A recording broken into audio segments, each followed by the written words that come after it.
رمضان مبارك على الجميع وإن شاء الله بنعاد علينا دائما بالصحة والعافية. حنحضر اليوم أطيب وأفخم بسبوسة بالقشطة بطريقة كتير سهلة وبسيطة. حتطلعوا بسبوسة كتير لذيذة حتبيضوا وشكن قدام ضيوفكن. بتمنى الوصفة تعجبكن وتحبوها، ويا ريت كالعادة ما تنسوني من اللايك والشير، وخلونا نبتدي بالوصفة سوا.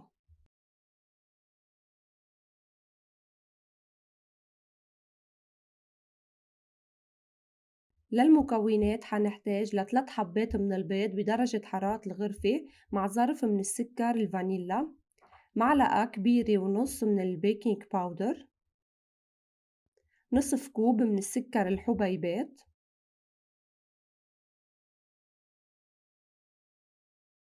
كوب إلا ربع من الزيت النباتي، كوب إلا ربع من الزبادي،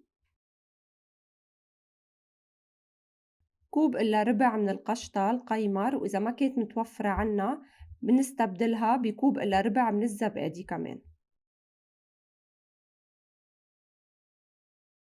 كوب وتلات أرباع من السميد الناعم أو سميد الفرخة. بجاط أو وعاء بدنا نضيف البيض وننزل عليه الفانيلا والسكر، بواسطة المضرب الكهربائي بدنا نخلطهن حوالي 3 دقايق لحتى يفتح لون البيض شوي. وفينا كمان أكيد نستخدم المضرب اليدوي بس ساعتها حياخدوا معنا وقت أطول.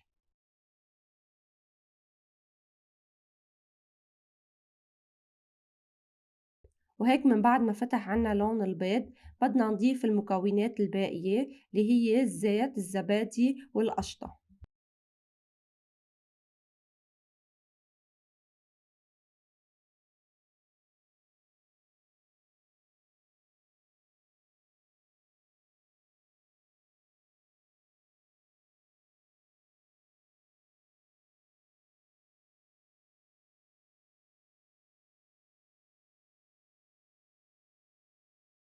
نخلطهم مع بعض خلطة بسيطة لحتى يندمجوا ويصير عنا خليط ناعم، ومن بعدها منضيف السميد والبيكنج باودر.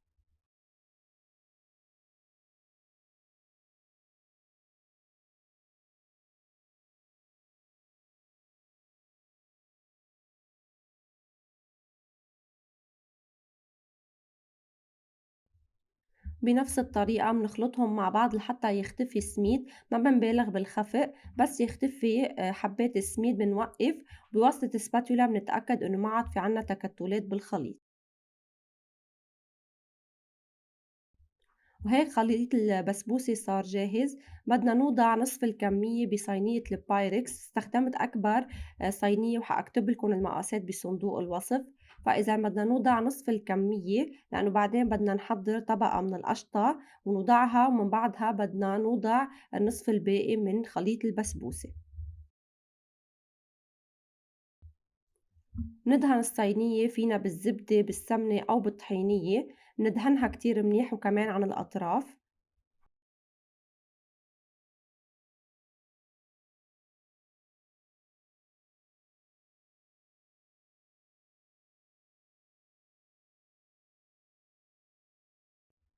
ومتل ما قلنا بدنا نسكب نصف كمية البسبوسة، منمدها بالتساوي على كامل الصينية، أكيد منلمس كمان السطح لتطلع عنا ناعمة ومتساوية من كل الميلات.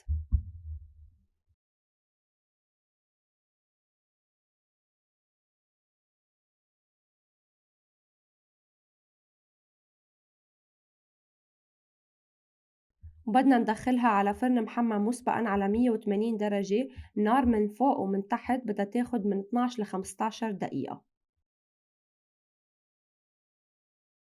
نتركها تبرد بدرجة حرارة الغرفة ومننتقل لتحضير القشطة. حنحتاج ل3 أكواب من الحليب السائل، نصف كوب من النشا، ولمعلقة صغيرة من ماء الزهر أو فينا نستبدلها بظرف من السكر الفانيلا.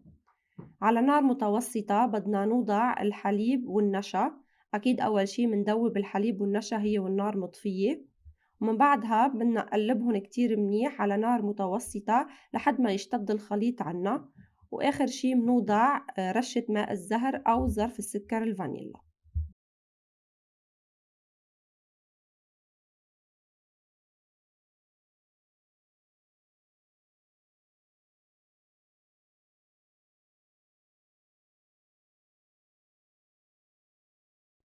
الخليط اشتد عنا وصار جاهز، طفيت النار ووضعت متل ما قلنا معلقة صغيرة من ماء الزهر.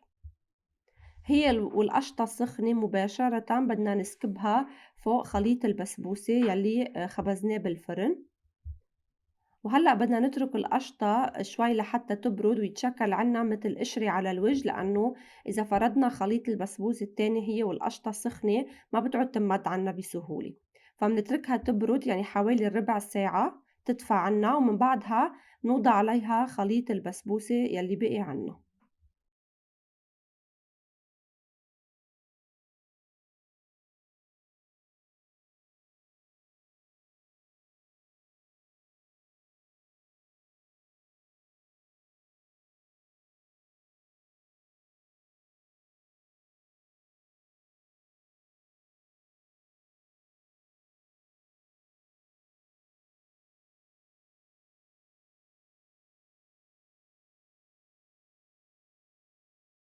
ومن بعدها منرجعها على الفرن كمان على 180 درجة النار من فوق ومن تحت حوالي 15 دقيقة. بس هلأ بدنا نحطها بالرف اللي فوق يلي قريب على الشواية لحتى تاخد كمان عنا لون ذهبي حلو.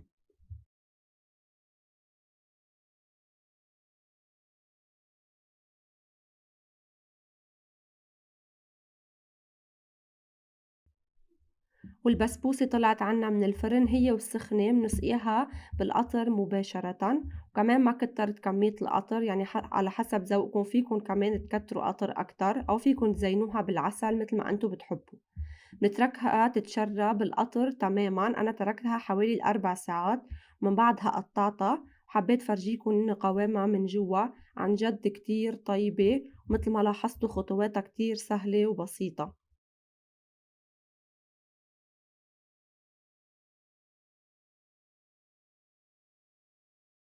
أكيد ما مننسى نزينها بالفستق الحلبي، وضعت كمان على الوجه شوي من مربى الزهر بتعطيها كمان رونق ولون حلو.